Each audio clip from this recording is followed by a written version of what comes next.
नमस्कार. आजच्या कार्यक्रमासाठी ज्यांनी मला आमंत्रित केलं ते अजय कांडर, सायमन मार्टिन, व्यासपीठावरील इतर सर्व मान्यवर मंडळी आणि समोर असलेले सुद्धा अनेक परिचित मित्र आणि बंधू भगिनींनो. गेल्या 2 महिन्यामध्ये मी सलग दुसऱ्या संमेलनाचा अध्यक्ष आहे. साधारणपणे 53 वर्ष हे काही संमेलनाचा अध्यक्ष होण्याचं वय नाही आहे, पण याबद्दल महाराष्ट्र सरकारचा मी आभारी आहे की त्यांनी त्यांच्या मराठी विरोधी धोरणामुळे या प्रकारचा मान मला थोडा अकाली मिळवून देण्यासाठी फार कष्ट घेतलेले आहेत. याच्या अगोदर सांगलीमध्ये हिंगणगावला एक संमेलन झालं. तिथे अनिल कुमार पाटलांनी मला बोलावलं होतं. त्यांच्या संमेलनाला काहीतरी 20 वर्ष झाली. तर त्यांनी मला बोलावल्यानंतर सांगली आणि साताऱ्यातल्या त्यांच्या परिचित लोकांनी त्यांना विचारलं की एवढा तरुण माणूस तुम्ही कसा काय निवडला, तुम्हाला अजून जास्त ज्येष्ठ, म्हणजे आपल्याकडे साधारणपणे एक अंदाज असा आहे की ज्येष्ठ तेवढा विद्वान, या तत्वानुसार आपल्याकडे तशा प्रकारच्या माणसाला का बोलावलं नाही. तर त्यांनी काय त्यांना स्पष्टीकरण द्यायचं असेल ते दिलं, पण माझं नाव बदललं नाही त्यांनी. एवढे त्यातल्या त्यात बरी गोष्ट आहे. आणि अजय कांडर यांनी तर मला त्यांच्या घरी नेऊन त्यांचा माझा सत्कार त्यांनी केला. सायमन मार्टिननी आग्रहाने इथे मला बोलावलं आणि त्यामुळे तरुण माणसाला बोलावण्याचा धोका त्यांनी पत्करल्यावर जे काही बोलायचं आहे तो बोलण्याचा धोका मी पत्करणं हे लॉजिकल आहे. त्यामुळे त्यांना माहीत आहे की मी काय बोलणार आहे. नाही तर काही वेळेला म्हणजे 2014ला जेव्हा आपल्या देशाला नवीन स्वातंत्र्य मिळालं त्यानंतर मी जेव्हा दूरदर्शनला जायचो, त्याच्या आधी पण जायचो, त्याच्या आधी मी जेव्हा जायचो तेव्हा दूरदर्शन मधले जे गेस्ट कोऑर्डिनेटर लोक असतात ना, ते असं म्हणायचे, सर तुम्हाला हवं ते बोला, आम्ही त्यांना सांगू की आमच्या पाहुण्याची ही भूमिका आहे. आणि हे सगळं मी तुम्हाला 2006 ते 14च्या काळातलं सांगतोय. तेव्हा मला असं वाटायचं, मी 10-15 वर्ष तरुण होतो तेव्हा, त्यामुळे अक्कल पण कमी होती. कारण मला असं वाटायचं की अरे हे केवढे इंटरेस्टिंग लोक आहेत, गव्हर्नमेंटमध्ये असून गव्हर्नमेंटच्या विरोधामध्ये बोलतायत ते. 14च्या नंतर मी जेव्हा तिथे जायला लागलो तेव्हा मला गेस्ट कोऑर्डिनेटर आणि संपादक असं विचारायला लागले, तुम्ही काय बोलणार आहात. तर मग मी त्यांना म्हटलं की जे आधी बोलायचो तेच, आता फक्त सरकार बदललं आहे. तर ते म्हणायचं नाही, तसं करता येणार नाही, तुम्हाला जरा सरकारच्या बद्दल सॉफ्ट बोललं पाहिजे. असं एक 2-3दा झालं. आणि मग मी त्यांना म्हटलं की तुम्हाला जर सगळं गोडच बोलायचं आहे तर तुम्ही प्रवीण दवणेला का बोलवत नाही, मग तुम्ही मला का बोलावता. मग त्यानंतर त्यांनी मला बोलवायचं जे बंद केलंय ते आजतागायत बंद केलेलं आहे. त्यामुळे आपला समाज जो बदलतो आहे, ज्याचा उल्लेख कांडरांनी केला, सायमन मार्टिननी केला, आणि ज्यामुळे समाज साहित्य प्रतिष्ठानला आणि सायमन मार्टिन यांच्या इथल्या संस्थेला अशा प्रकारची परिषद घ्यावीशी वाटली, संमेलन घ्यावंसं वाटलं, माझ्यासारख्या माणसाला त्यांनी इथे बोलावलं. तर आता भाषेचा अभ्यासक हे लेबल मला अलीकडे चिकटलंय. मी भाषेचा 20 वर्ष अभ्यास करतो आहे, पण मी भाषेचा अभ्यास विशुद्ध वाङ्मयीन पद्धतीनं करत नाही, किंवा मराठीचे प्राध्यापक ज्या पद्धतीने करतात ते करत नाही. म्हणजे ह्याच्यात आपण गृहीत काय धरलंय की मराठीचे प्राध्यापक अभ्यास करत आहेत. त्या गृहीतकाच्या बद्दल आपण स्वतंत्रपणे बोलू शकतो, तो आता काही चर्चेचा विषय नाहीये. पण महत्वाची गोष्ट अशी आहे की माझ्यासारखा राज्यशास्त्राचा विद्यार्थी जो भाषेचं राजकारण, भाषेचं धोरण, भाषेचं नियोजन या विषयावर मी काम करत होतो, हा आपल्याकडे आंतरविद्याशाखीय अशा प्रकारच्या विचारांचा भाग असू शकतो हे आतापर्यंत आपल्या विद्यापीठांना पण माहीत नव्हतं. मी 2013 साली विद्यापीठात आलो आणि तिथे मी भारताचं भाषा धोरण आणि भारत आणि पाकिस्तानचं भाषा धोरण अशा प्रकारचे 2 पेपर इंट्रोड्यूस केले. गेली 10-12 वर्ष मी तिथं ते पेपर शिकवले, अजूनही शिकवतो ते पेपर्स. महाराष्ट्रावरचे, समकालीन महाराष्ट्राच्या वरचे काही पेपर्स काढले. त्यामुळे जेव्हा तुम्ही भाषेचा अभ्यासक अशा प्रकारचं बिरुद माझ्या नावाच्या मागे लावता, तेव्हा मी अशोक केळकर नाही, मी प्रणा परांजपे नाही, मी भाषा आणि जीवन चालवत नाही, मी मसाप चालवत नाही, मी भाषेचा रस्त्यावरचा कार्यकर्ता असलेला अभ्यासक आहे. त्यामुळे 19व्या शतकात महाराष्ट्रामध्ये जशी कर्त्या अभ्यासकांची परंपरा होती, मी त्या परंपरेत काम करणारा छोटा कार्यकर्ता आहे. 20व्या शतकामध्ये आणि विशेषतः स्वातंत्र्यानंतर आपल्याकडे आपण एक असं धरलं की विचार करणाऱ्या लोकांनी काम करायचं नाही आणि काम करणाऱ्या लोकांनी विचार करायचा नाही. त्यामुळे काम करणाऱ्या निर्बुद्धांचं सार्वत्रिकीकरण झालं, ज्याला आपण साधारणपणे राजकीय पक्ष असं म्हणतो. तर हे सार्वत्रिकीकरण एकीकडे आहे, दुसरीकडे प्राध्यापक या जमातीतले जे लोक आहेत ते गेली 5-25 वर्ष त्यांच्या एपीआयच्या स्कोअरमध्ये एवढे ग्रस्त आहेत की ज्याच्यामधनं पुढचा एपीआय वाढणार नाही अशी कुठलीही बौद्धिक कृती ते जीव गेला तरी करत नाही. मी या प्राध्यापकांच्या पेक्षा पण वेगळा आहे. त्यामुळे आमच्या विद्यापीठामध्ये मी आधी ज्या कॉलेजात होतो तिथे सुद्धा मी गावकुसाच्या बाहेरचा होतो, कारण मराठीच्या राज्यशास्त्राच्या प्राध्यापकाने मुळात मराठीचं काम करायचंच नसतं ही आपल्याकडची सर्वसाधारण समजूत आहे. त्यामुळे ते एक काम मी केल्यामुळे मराठीच्या प्राध्यापकांच्या पोटावर पाय आणला आहे का असं मराठीच्या लोकांना पण वाटतं, राज्यशास्त्राच्या पण वाटतं. आता ज्या पद्धतीचं काम आम्ही करतोय ते पाहून सगळ्या प्राध्यापकांना वाटतं की बरं झालं हा करतोय, उद्या तुरुंगात जायची वेळ आली तर हा जाईल, आपला ह्याला मागणं पाठिंबा आहेच. त्यामुळे मी ज्या प्रजातीतला आहे, मी ज्या जमातीतला आहे तिथं तुम लढो हम कपडा पकडते आहे या प्रकारच्या मानसिकतेतले लोक आहेत. माझी काही तक्रार नाही. तुम्हाला समाज निवडता येत नाही. म्हणजे टिळकांनी रानड्यांच्या मृत्यूनंतर महाराष्ट्र थंड गोळ्यासारखा पडला होता आणि त्याला रानड्यांनी त्याच्यात जीव ओतला असं म्हटलं. महाराष्ट्राची थंड गोळ्याप्रमाणे पडण्याची वृत्ती दर 40-50 वर्षांची आहे. मी काही टिळक आणि रानड्यांच्या सारखा मोठा माणूस नाही, शिवाजी महाराजांच्या सारखा नाही, किरकोळ कार्यकर्ता आहे मी. त्यामुळे त्यांना एखाद्या समाजात ऊब आणायला जेवढे श्रम करावे लागतात त्याच्या दसपट श्रम आमच्यासारख्या माणसांना करावे लागतात. आता या कार्यक्रमासाठी तुम्ही मला आमंत्रित केलं आणि कांडर मला त्यांच्या घरी सत्कार झाला तेव्हा म्हणले की त्या संमेलनाच्या नावामध्ये भाषा हा शब्द त्यांनी घातला, संमेलनाच्या नावाचं स्वरूप बदललं.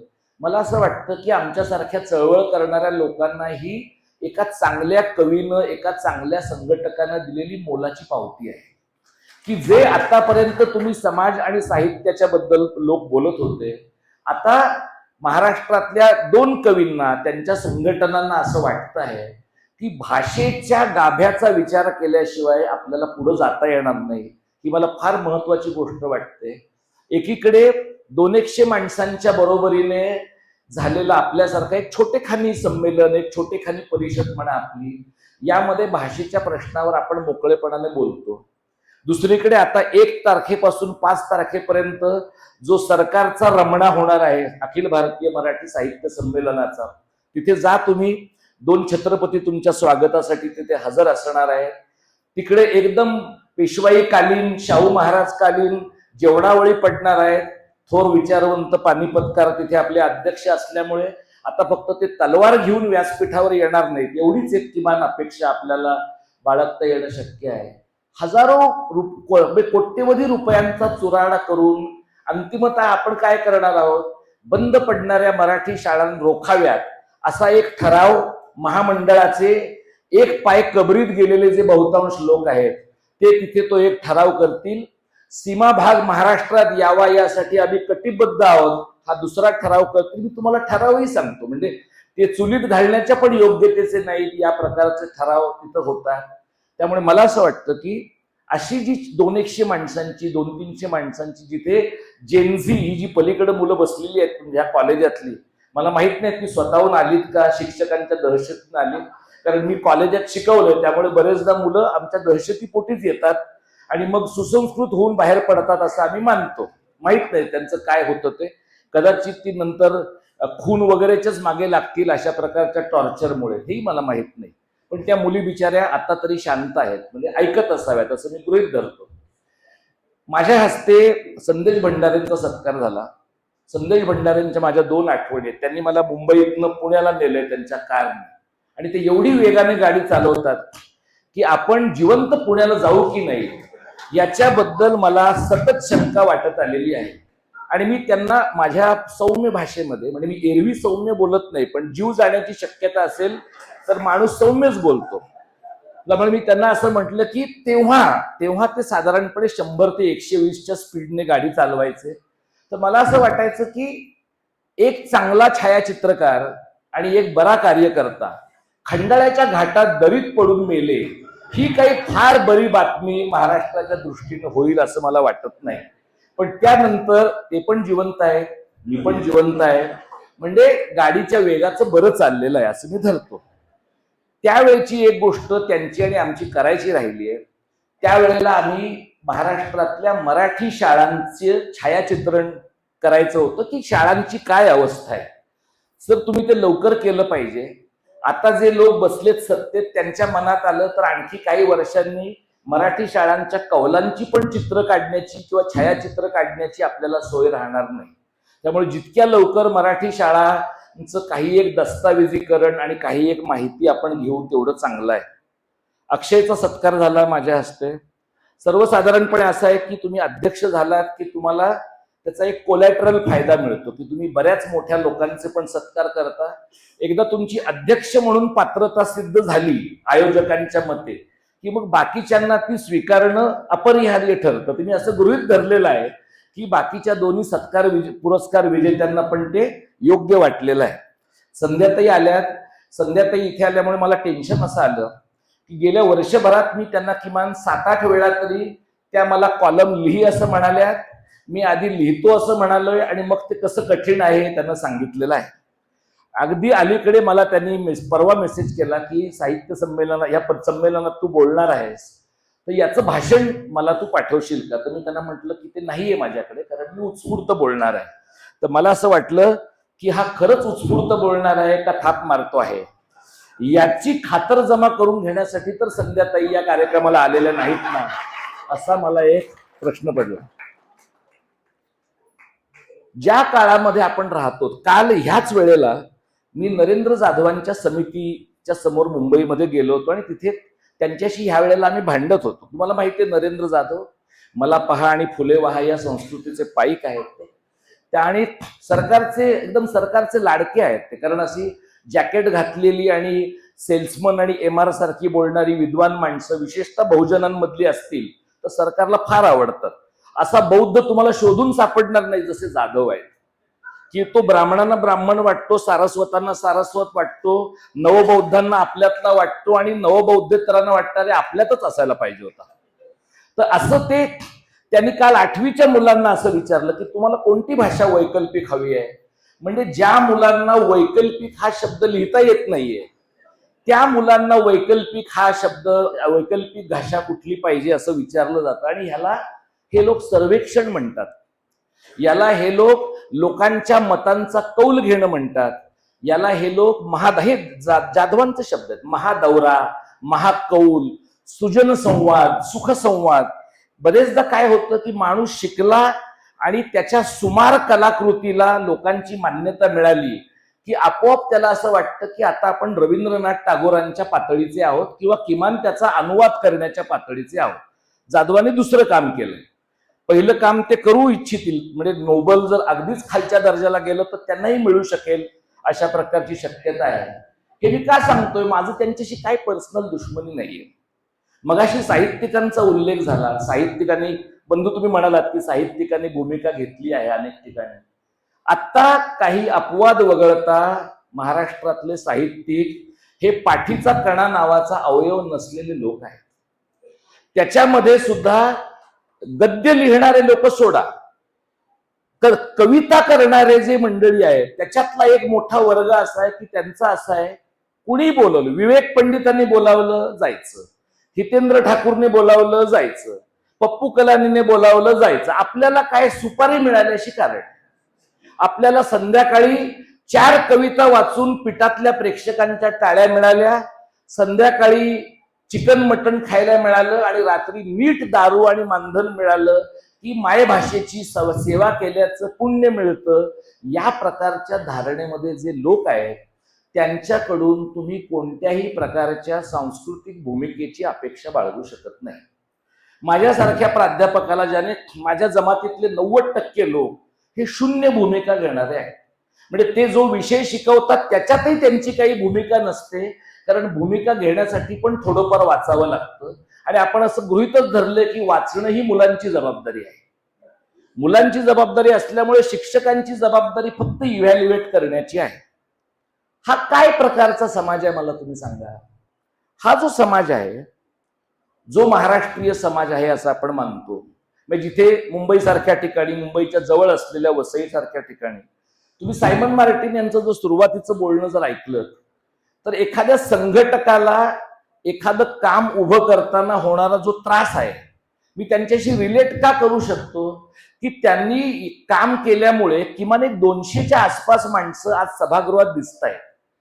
मी मराठी भाषेचं काम सुरू केलं त्यावेळेला असं असायचं की 4च्या कार्यक्रमाला 5:30 पर्यंत आम्ही आयोजकच असायचो, आणि मग लोक उपकार केल्यासारखे 2 लोक, 4 लोक, 6 लोक, 8 लोक यायचे, आणि हळूहळू कार्यक्रम संपायच्या वेळेपर्यंत 50 पर्यंत ती लोकसंख्या जायची. असे कार्यकर्ता, असे श्रोताहीन अशा प्रकारचा काळ आम्ही काढला आहे.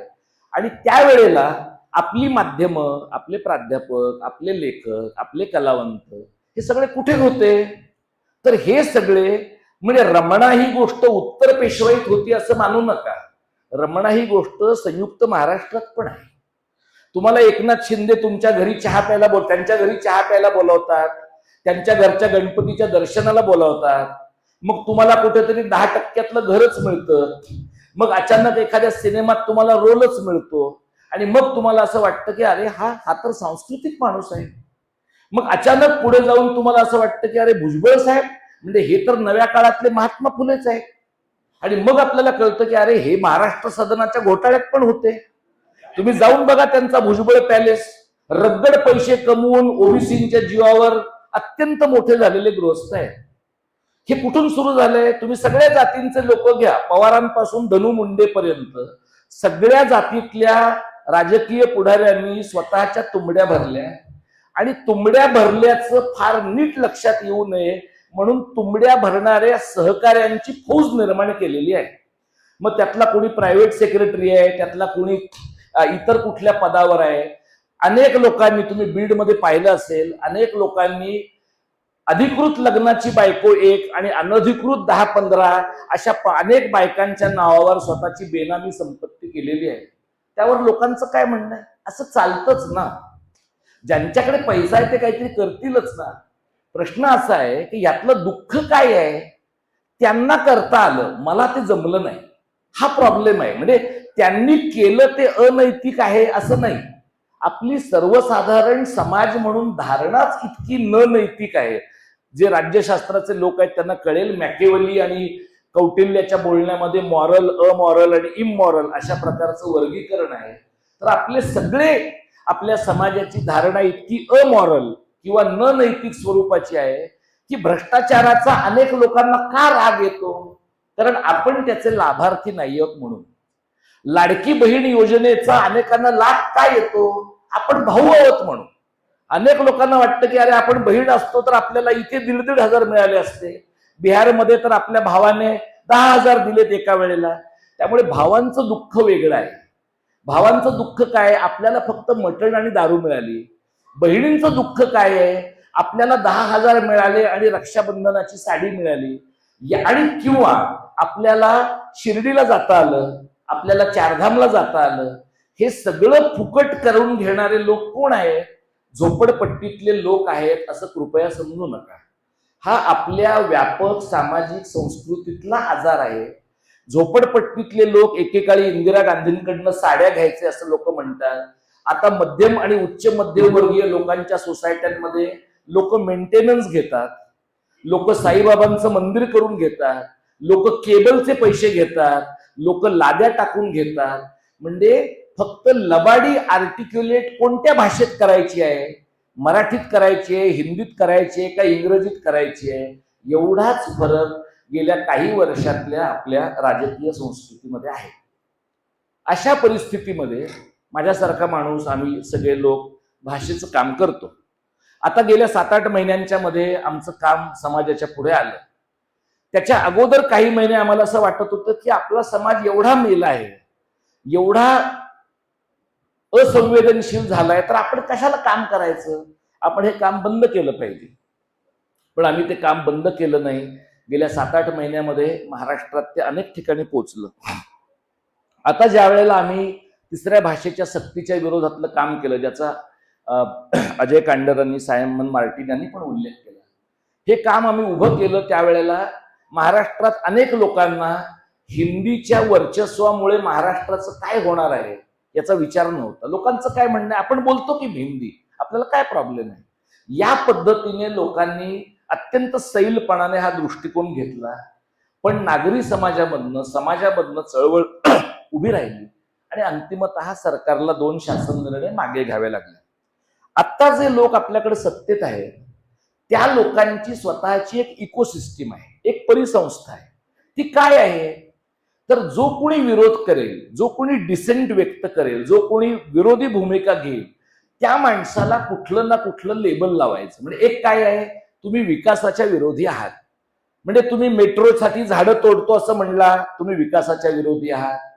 तुम्ही एखाद्या ठिकाणी ज्यांची घरं पाडली जात आहेत त्यांना मोबदला द्या म्हणलात की तुम्ही विकासाच्या विरोधी आहात.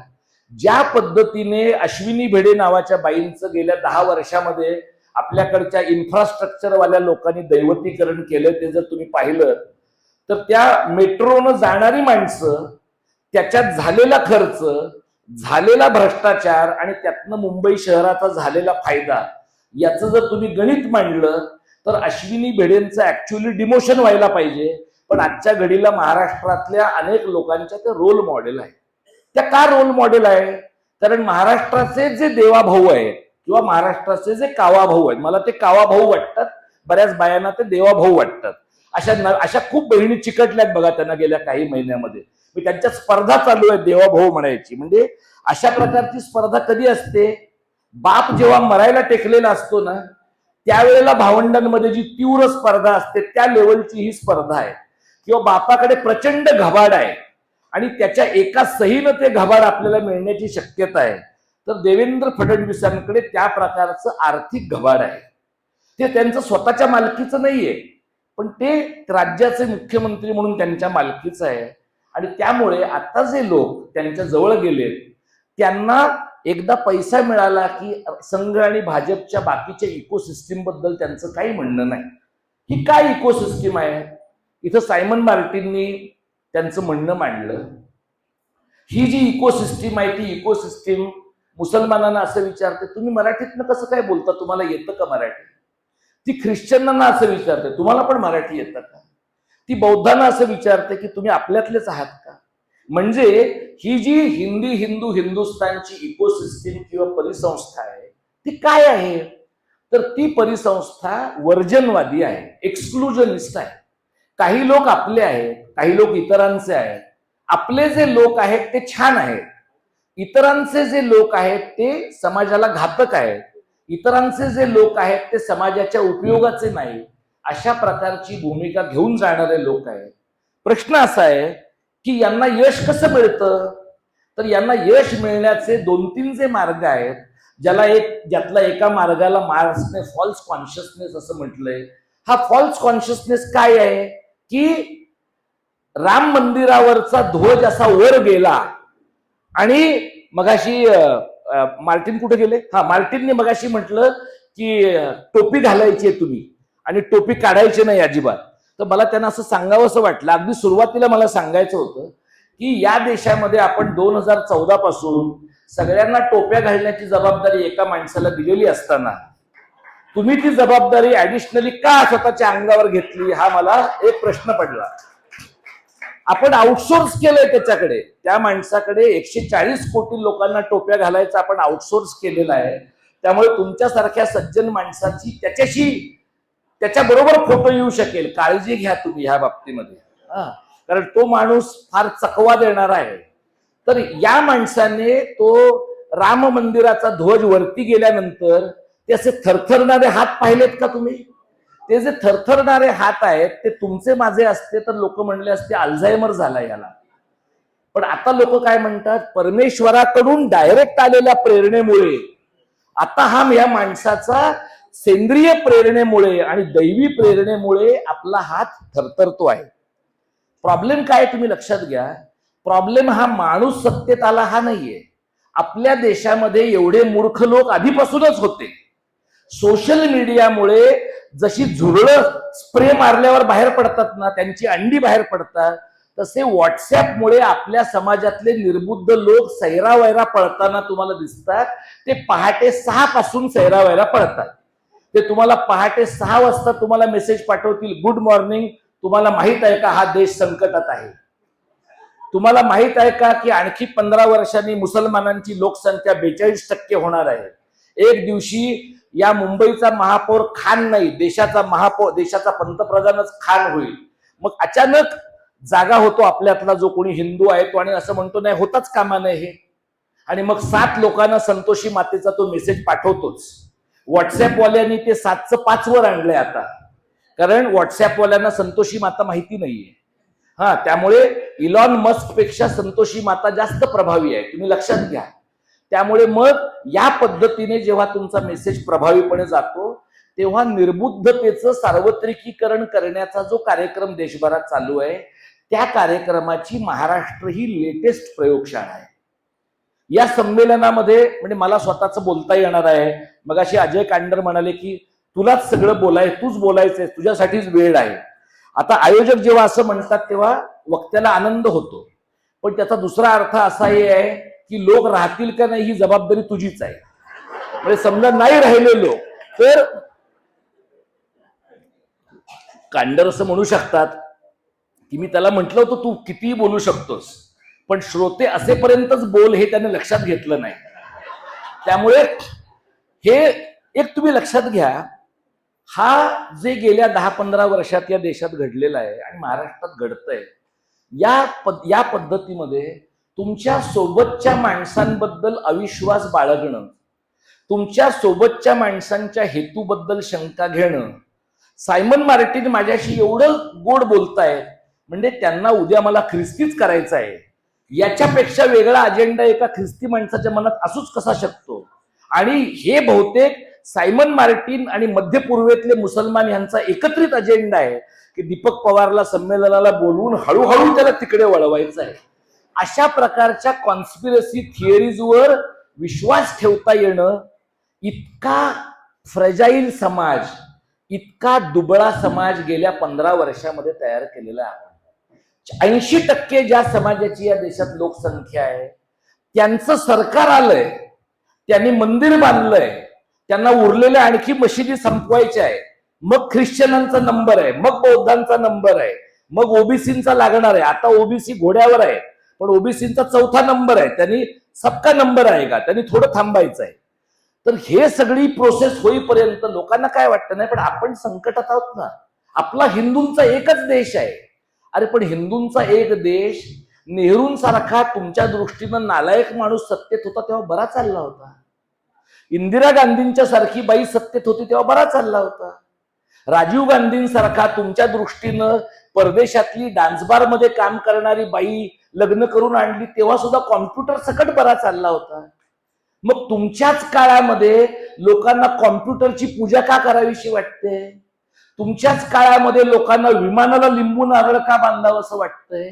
आणि एवढं विमानाला लिंबू नारळ तुम्ही बांधलं तर मग अहमदाबादचा अपघात का नाही थांबवता आला? तुम्हाला लिंब कमी पडली होती का?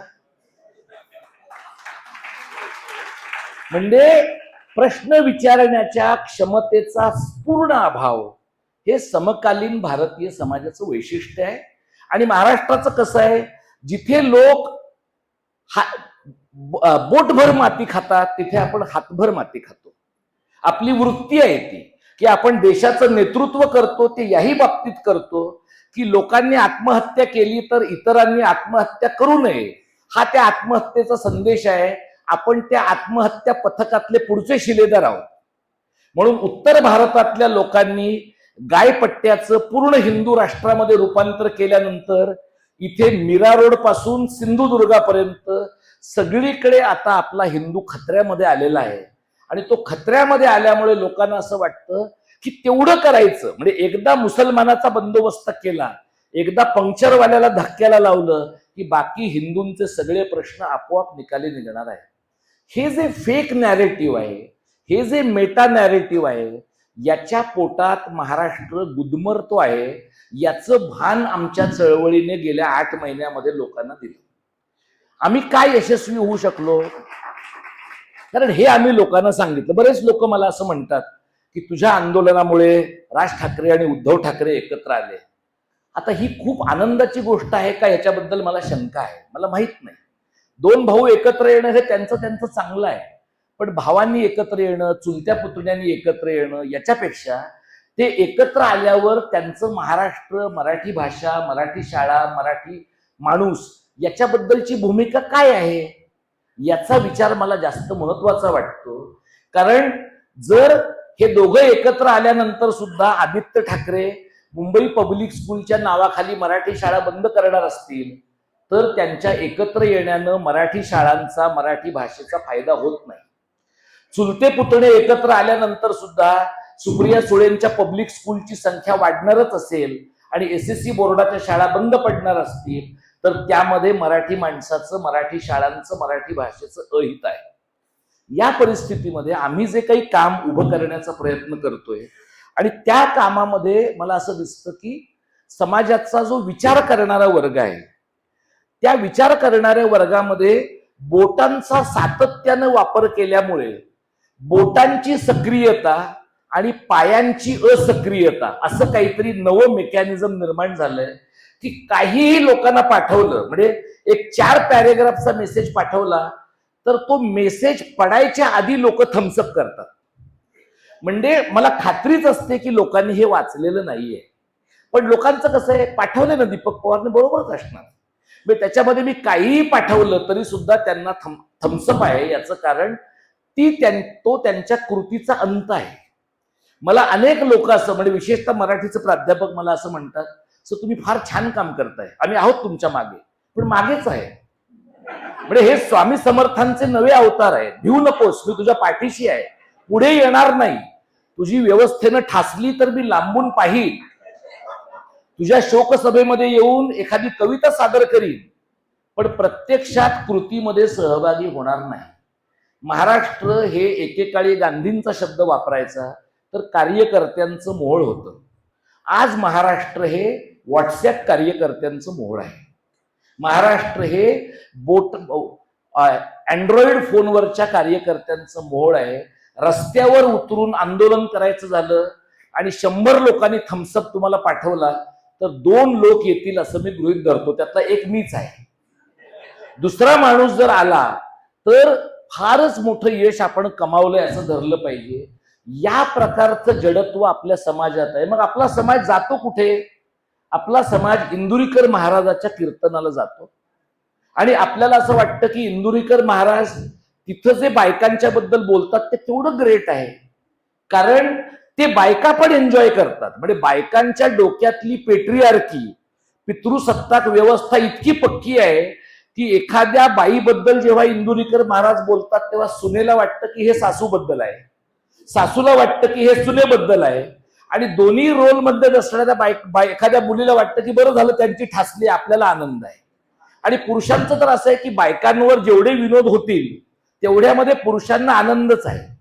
त्यामुळे इंदुरीकर महाराजाला ऐकायला लोक जातात, गौतमी पाटीलचा नाच पाहायला लोक जातात. आणि गौतमी पाटील, म्हणजे माझं गौतमी पाटीलच्या बद्दल काहीच राग नाही, ती अत्यंत व्यवस्थितपणे तिचा जो काही परफॉर्मन्स आहे ती करते, त्याचे पैसे घेते. आणि आपल्याकडचा गौतमी पाटीलचा नाच हा उत्तर भारतातल्या लौंडा डान्सच्या मानाने फारच सुसंस्कृत आहे असं म्हटलं पाहिजे. थोडं उत्तर भारतात जे काही चाललंय ते तुम्ही पहा.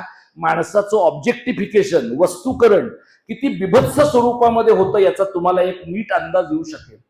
पण गौतमी पाटीलला का पाहायचं आहे? तर गौतमी पाटीलचा फक्त कार्यक्रम नाही पाहायचा लोकांना, गौतमी पाटील कपडे बदलत असतानाचे व्हिडिओ पण लोकांना शेअर करायचे आहेत. अशा प्रकारची मॉर्बिड क्युरिओसिटी असलेला आपला समाज आहे, ज्याला इंग्रजीत वॉयरिस्टिक असं लोक म्हणतात, की दुसरीकडे दुसऱ्याच्या घरामध्ये जाऊन वाकून बघण्याची मानसिकता असणारे लोक आहेत. तिसरे लोक कोण आहेत? तर स्वामी समर्थांपासून बाळूमामापर्यंत सर्व प्रकारच्या मालिका एकाच भक्तिभावाने पाहणाऱ्या बाया आणि पुरुष आहेत, ज्यांचे डोळे टीव्ही मध्ये, हात आणि हाताचं आणि तोंडाचं कोऑर्डिनेशन होतंच ह्याची गॅरंटी देता येत नाही. अशा पद्धतीनं अनेक कुटुंबामध्ये एक हात मोबाईलवर, डोळे टीव्हीकडे आणि दुसऱ्या हाताने खातोय, अशा प्रकारची अनेक हातांनी ऑपरेट करणारी माणसं आपण निर्माण केली. या माणसांकडे समाजाला देण्यासाठी अजिबातच वेळ नाही. म्हणजे लोक काय म्हणतात, आम्हाला कसं जमणार, आम्ही 2 तास प्रवास करतो, आम्हाला जमणार नाही, आमच्याकडे वेळ नाहीये. म्हणजे तुम्ही 2 तास प्रवास करता हे बरोबर आहे. म्हणजे एखादा CST ला काम करणारा माणूस बदलापूर किंवा कर्जतवरनं येतो आणि 4 तास त्याचे प्रवासात जातात, हे मला मान्यच आहे. पण मराठी माणूस CST पासून कर्जत पर्यंत का फेकला गेला, याच्या मागचं कारस्थान काय आहे? नालासोपाऱ्यापासून पालघर बोईसर पर्यंत उत्तर भारतीयांचे थवे का झालेले आहेत, हा प्रश्न तुम्हाला पडला पाहिजे की नाही? म्हणजे बदलापूर कर्जत पर्यंत मराठी माणूस फेकला जातो आणि गिरण्या ज्या माणसांनी जगवल्या त्या गिरणी कामगारांना वांगणीला आणि शेलूला घरं द्यायचं सरकार बघतं. याच्यात सरकारला लाज वाटली पाहिजे आणि आपण नाही म्हटलं पाहिजे, हा प्रश्न तुम्हाला मराठी माणूस म्हणून पडला पाहिजे की नाही? हा नाही पडत. तुम्ही हे सगळे आता शिर्डीला जायला लोक लागलेत बघा, शिर्डीला जाणारे लोक बघा, टी शर्ट एका बिल्डरचा आहे, जेवण एखाद्या नगरसेवकानं दिलेलं आहे, गाडी एखाद्या आमदारानं दिली आहे, फक्त अंडरवेअर स्वतःची आहे. एवढाच आत्मनिर्भर भारत आहे आपल्याकडे. या प्रकारची मानसिकता असलेले लोक शिर्डीला जाऊ द्या, चारधामला जाऊ द्या, पंढरपूरला जाऊ द्या, कुठेही जा, तुम्ही सगळे आमदार खासदार काढून बघा, आपला समाज हा फुकटा समाज आहे. मराठी समाज आपलं काय आहे, आपण शिवाजी महाराजांचं नाव घ्यायचं, जगदंब म्हणून गाडीच्या मागे महाराजांचा असा पोस्ट ठेवलेला फोटो ठेवायचा, संभाजी महाराजांच्या सारखी दाढी वाढवून नाक्यावरच्या पोरींची छेड काढायची, याला आपण मराठी लोकांचा पुरुषार्थ असं म्हणतो. काय काय आहे शिवाजी महाराजांच्या सारखं मला आपल्यामध्ये सांगा. 50व्या वर्षी त्या माणसाने स्वराज्याची बीज रोवली, 30-35व्या वर्षी त्याला मिर्झा राजे जयसिंगांच्या बरोबरच्या तहाचा परिणाम कळत होता. औरंगजेबाच्या दरबारातून तो माणूस पलायन करून महाराष्ट्रात परत आला आणि स्वतःला त्याने छत्रपती म्हणून जाहीर केलं. वयाच्या 50व्या वर्षापर्यंत फक्त आमदाराच्या दरवाजाची गाडी उघडून दरवाजा उघडून देणं गाडीचा, एवढंच कर्तृत्व असणारे जे लोक आहेत, त्या लोकांनी शिवाजी महाराजांचा आदर्श सांगणं हे इतक्या कम अस्सलपणाचं लक्षण आहे. पण आता प्रॉब्लेम असा आहे की आपल्याला समकालीन महाराष्ट्राच्या बद्दल सांगण्यासारखं फार नाहीये. आपण काय सांगणार? आपण पवार साहेबांच्या बद्दल सांगायचं म्हटलं तर आपल्याला लक्षात येतं की अरे 2014ला त्यांनी बीजेपीला न मागता पाठिंबा दिला होता. आपण ठाकरेंच्या बद्दल विचार करायचा तर आपल्याला वाटतं मुळात भाजपचं भूत यांनीच आमच्या डोक्यावर आणून बसवलेलं आहे. काँग्रेसवाल्यांना तुम्ही काही विचारायचं तर तुम्हाला असा प्रश्न पडतो, अरे ह्यांच्यातले मुसलमान अजूनही बुरख्याचं समर्थन करणारे आहे. वंचितवाल्यांना तुम्ही काही प्रश्न विचारायचं तुम्हाला वाटतं प्रकाश आंबेडकर सकाळी काय बोलतील संध्याकाळी बोलतील तुम्हाला सांगता येत नाही. आणि कुणाच्याही बद्दल तुम्ही काही बोललात की ट्विटरवर आणि फेसबुकवर तुमच्या आई बहिणींचा उद्धार करणारी एक नवी कार्यकर्त्यांची जमात निर्माण झालेली आहे. लोक काय म्हणतात, आपण विचार व्यक्त करायचा नाही. मुळात विचार व्यक्त करायचा नसेल तर विचारच कशाला करायचा? कारण विचार करण्याला जर समाजामध्ये प्रतिष्ठा नसेल, विचार करण्याला जर रेकग्निशन नसेल, तर हळूहळू जी निर्बुद्ध माणसं आहेत त्या निर्बुद्ध माणसांना व्यासपीठ सातत्याने मिळत राहतात असं तुमच्या लक्षात येईल. या पार्श्वभूमीवर माझ्यासारखा माणूस, आम्ही जेव्हा मराठीचं काम केलं महाराष्ट्रभर गेल्या 10-15 जिल्ह्यांमध्ये गेल्या 7-8 महिन्यामध्ये मी फिरलो. किशोर ढमालेंच्या बरोबर काही जिल्ह्यांमध्ये मी गेलो, संपत देसाईंच्या बरोबर गेलो, इतर सत्यजित चव्हाणच्या बरोबर जो इथे पालघरमध्ये बारसूमध्ये इतर ठिकाणी काम करतो या लोकांच्या बरोबर गेलो. मला असं दिसतं की जर काही बरं मराठी समाजाच्या साठी आपल्याला उभं करायचं असेल तर एकट्या दुकट्या माणसाला ते शक्य नाही. तुमचा तो प्रयत्न कोलॅबोरेटिव्हच असला पाहिजे, अनेक लोकांचा मिळून तो असला पाहिजे. आणि त्या प्रकारच्या प्रयत्नामध्ये तुमच्या असं लक्षात येईल की मराठी कारणाची भूमिका, महाराष्ट्र धर्माची भूमिका फार महत्वाची आहे. म्हणजे एक 4 दिवसांच्या पूर्वी जे हॉस्पिटलच्या परिसरामध्ये मी गेलो आणि तिथे मला असं दिसलं की मोठ्या प्रमाणावर मुस्लिम पेशंट तिथं येत आहेत. उत्तर भारतातले मुस्लिम पेशंट येत आहेत. तिथले दुकानदार सुद्धा मोठ्या प्रमाणात उत्तर भारतीय मुसलमान आहेत. महाराष्ट्र सरकारच्या रुग्णालयातल्या सर्व सेवांचा उपयोग ज्यांचं एरवी योगी आदित्यनाथच्या बुलडोजर राजवर प्रेम आहे त्या माणसांनी महाराष्ट्रातल्या सर्व्हिसेस का वापराव्या?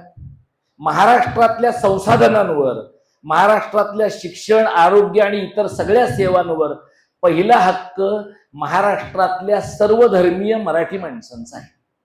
पण जर सर्वधर्मीय मराठी माणसांचा अधिकार असेल तर ज्यांना मराठी बोलावंसही वाटत नाही, म्हणजे उत्तर भारतातल्या हिंदू मंडळींचा तर मास तुम्ही पाहिला, तो शुक्ला नावाचा एक मनुष्य तुम्ही पाहिला असेल, तो आपला जो मराठीतला आपला आहे बघा गुणरत्न सदावर्ते, वेल्डिंगचा चष्मा लावणारा मनुष्य, तर तो जसा वेल्डिंगचा चष्मा लावणारा मनुष्य आहे तसाच एक शुक्ला नावाचा इसम आता त्यांनी बीजेपी वाल्यांनी निर्माण केलाय बघा. तो काय म्हणतो, तुम्ही महाराष्ट्रातले उत्तर भारतीय असाल, तुमच्याकडे गनचं लायसन्स नसेल तर आम्हाला अप्रोच करा, तुमच्याकडे गन असेल तर आम्ही तुम्हाला महानगरपालिकेचं तिकीट देणार आहोत.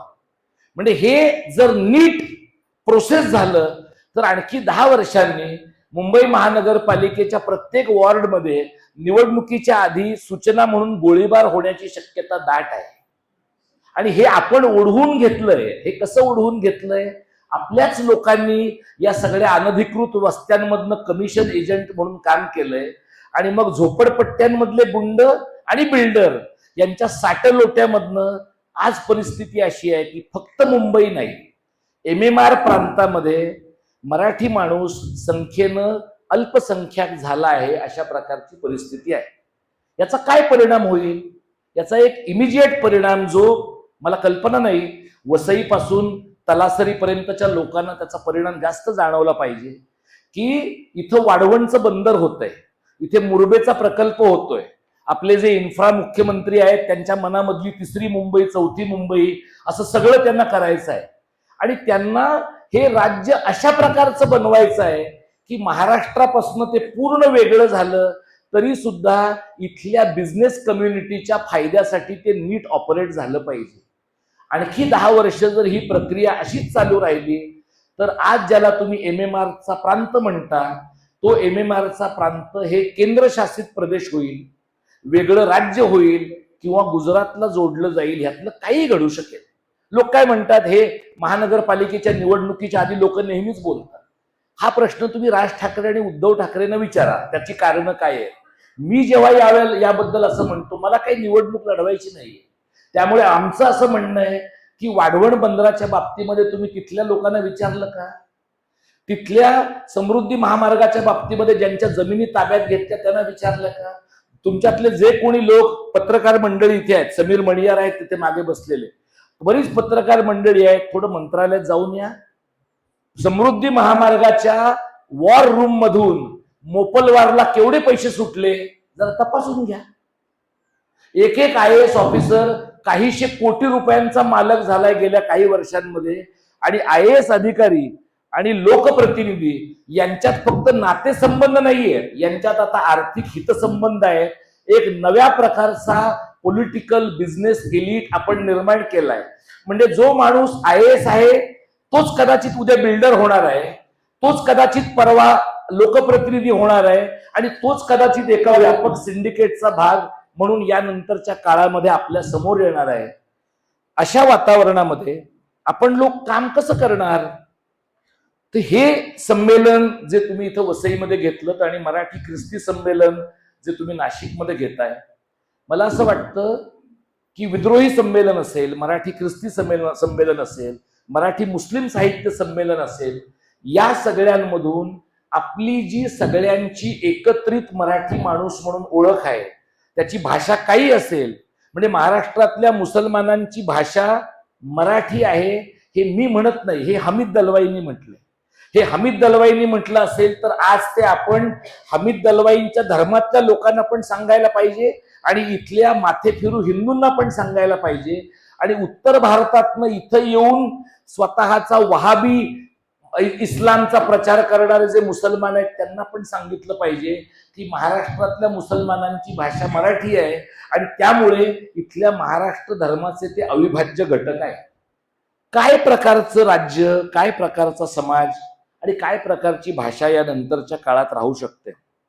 आपल्याला गेल्या वर्षी अभिजात मराठीचा दर्जा मिळाला. अभिजात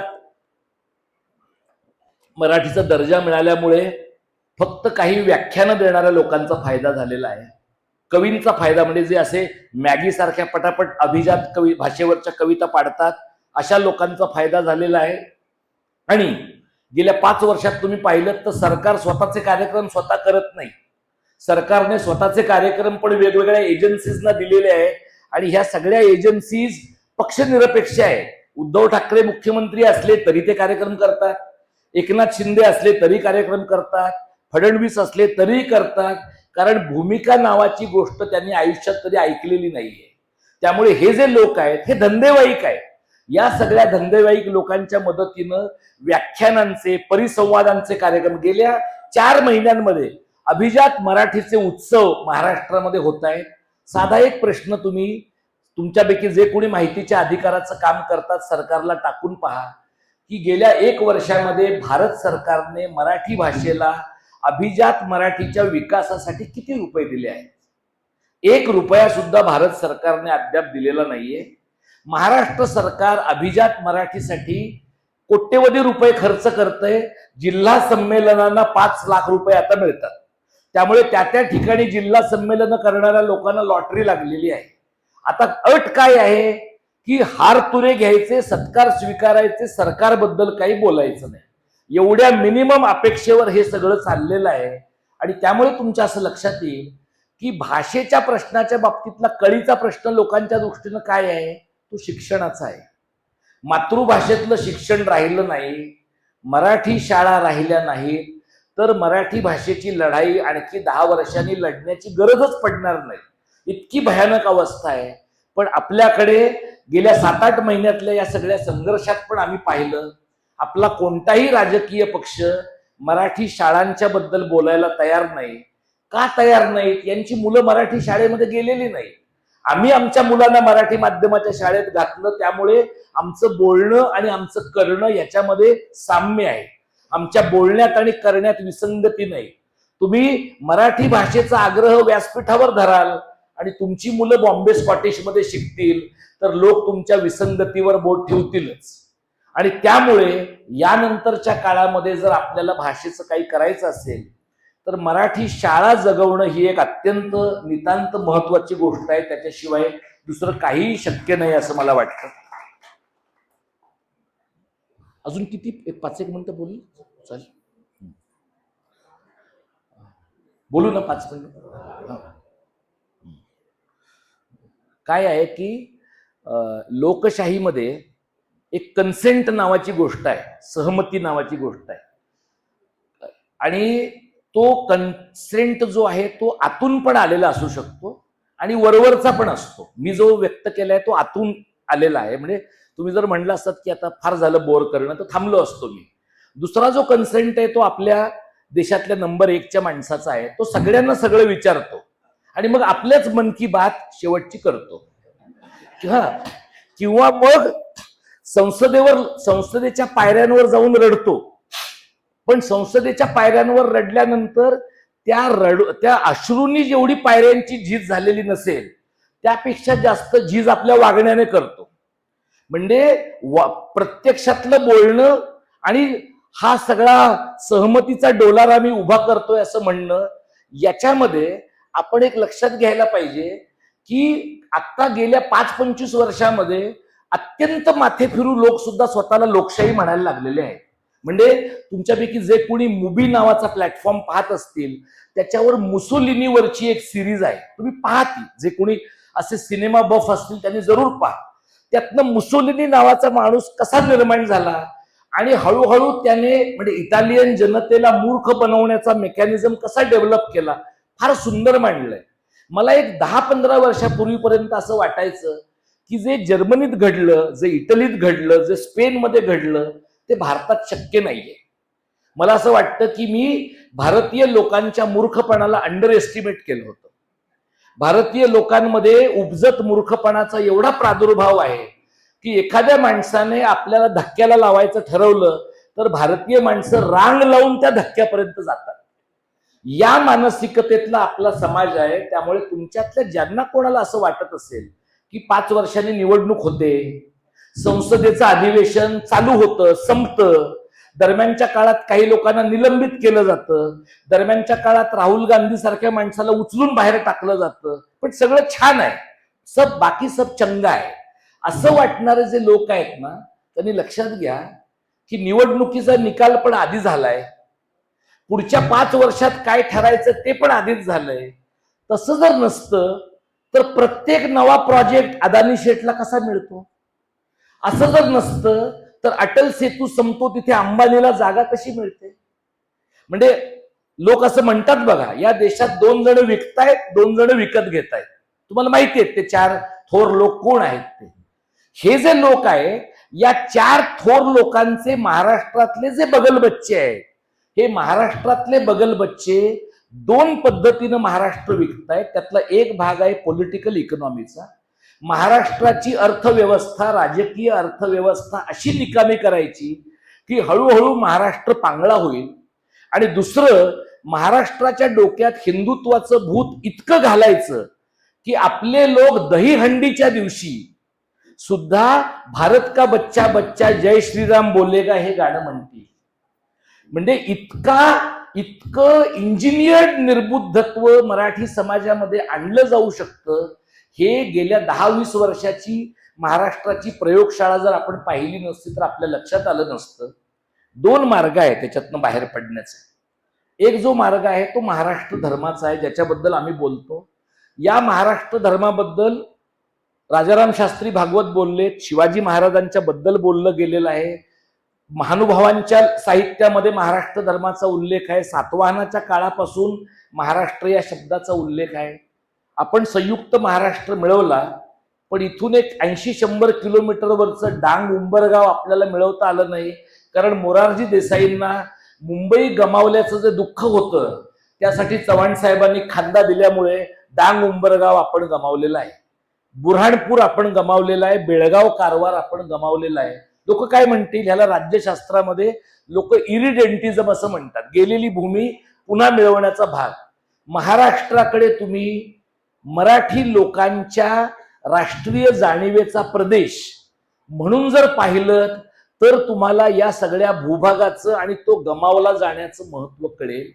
आज तुम्हाला लोक काय म्हणतील, जेव्हा परप्रांतीयांच्या संबंधी मला वाटतं एक प्रश्न मगाशी एका सरांनी मला पाठवला होता इथे, की मराठी भाषा टिकली पाहिजे, हे बरोबर आहे, पण ज्यांना मराठी नीट बोलता येत नाही त्यांना मारहाण केली जाते, हे कितपत योग्य आहे? तुम्ही बरं झाला हा प्रश्न विचारलात. ते अशा प्रकारचे मारहाणीचे प्रसंग, मराठी लोकांकडून अमराठी लोकांना झालेल्या मारहाणीचे, आणि मराठी लोक नॉनव्हेज खातात म्हणून त्यांना जैनांनी घरं दिली नाही, मराठी लोकांची परिस्थिती मध्यम आहे म्हणून उत्तर भारतीय गुंडांनी भिवंडीपासून कल्याणपर्यंत त्यांना मारहाण केली आहे, अशा प्रकारच्या प्रसंगांची तुलना तुम्ही एका टेबलवर ठेवून करा.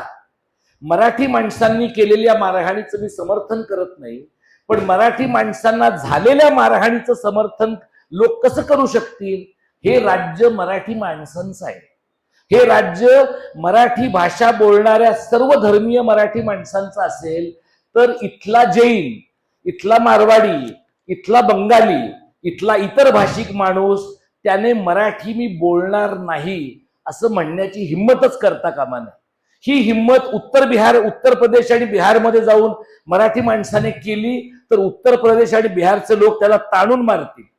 तमिळनाडूमध्ये केली तर तो माणूस सर्वाईव्ह होणार नाही, आणि मराठी माणूस पारशांच्या खालोखाल समाजात मिसळणार आहे, जिथे जाईल त्यांची भाषा शिकतो, आणि जायची वेळ आली नाही तर लोक आपल्या राज्यात आले तर आधी त्यांची भाषा शिकून घेतो, यासाठी की त्यांची गैरसोय होता कामा नये. इतरांची थोडीशी गैरसोय करणं ही आपली भाषिक जबाबदारी आहे. जर त्यांची गैरसोय झाली नाही तर ते मराठी शिकणारच नाही. आणि उत्तर भारतामध्ये सगळं आहे ना, उत्तर भारतात राम आहे, कृष्ण आहे, मग रोजगार का नाहीये? 33 कोटीतले 2 मेजर देव तुमच्याकडे आहेत, तर तुमच्या रोजगाराचा प्रश्न नाही तुम्हाला सोडवता येत. तो प्रश्न महाराष्ट्राने सोडवायचा, आणि मग तुम्ही मराठी लोकांना शहाणपणा शिकवणार की इथे आलो तर मराठी का बोललं पाहिजे. हिंदी सगळ्यांची भाषा आहे, हिंदी ही उत्तर भारतातल्या काही लोकांची भाषा आहे, बाकीच्या लोकांची भाषा अवधी, बुंदेलखंडी, ब्रज, मगही आणि भोजपुरी आहे. त्यामुळे हिंदीचा जो देशांतर्गत वसाहतवाद आहे त्याला तोंड देणं आणि इंग्रजीच्या जगभरच्या सांस्कृतिक वसाहतवादाला तोंड देणं ही यानंतरच्या काळातली आपली भाषिक जबाबदारी आहे. म्हणजे आज बऱ्याच काळाने मला असं वाटलं की एक असा श्रोत्यांचा वर्ग माझ्या समोर आहे की जरा थोडं मोकळेपणाने बोललं तरी लोकांना लगेच जांभई द्यावी असं वाटणार नाही. त्याबद्दल तुम्ही बोलावलेल्या सगळ्या श्रोत्यांच्या बद्दल मी आयोजकांचे मनपूर्वक आभार मानतो. आणि मला असं वाटतं की हा संवादाचा भाग आहे. हे संमेलन झालं, त्यांनी मला बोलावलं आणि त्याच्यानंतर आता काय झालंय बघा, आता आमचा माणूस तिथे व्हिडिओ करतोय, हे आयोजकांच्या वतीनं व्हिडिओ प्रेसच्या वतीनं करतायत. त्यामुळे लोकांचा काय समज होतो की दीपक पवारचं केवढे लोक ऐकतायत. मला लोक येऊन विचारतात तुमचे व्हिडिओ आम्ही खूप पाहतो. माझा पुढचा प्रश्न, मग करता काय?